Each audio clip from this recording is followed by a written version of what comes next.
KANGPOKPI district ki SADAR hills ta leiriba miyam gi damak yamna singthaningai oiba khongthang ama oina Prime Minister Narendra Modi na virtual gi Khuthang Da Jawahar Navodaya Vidyalaya SENAPATI to KANGPOKPI SHANABA permanent site building Inaugurate Toukhre.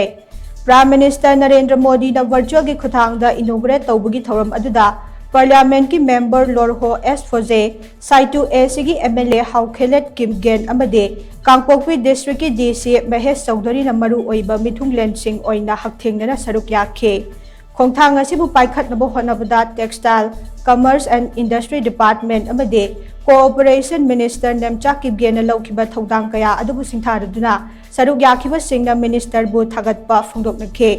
Adum oinamak New Delhi da pangthokpa party ki national conference ama yawba chatkibana maram oiraga minister Nemcha Kimgen thoram madu da saruk yaba ngamkhide Panba yabadi leibak asigi tungan ba mafam kayada Prime Minister na virtual gi Khuthang da nauna sangga khiba Jawahar Navodaya Vidyalaya tarahumdoi gi manung da KANGPOKPI da sangariba asisu amane KANGPOKPI district headquarters ta leiba district asigi DC office manakta mahailoisang asi sanabagi damak Minister Nemcha Kimgen kumja 2013 February 13 temporary site oina formal inauguration pangthokkhibane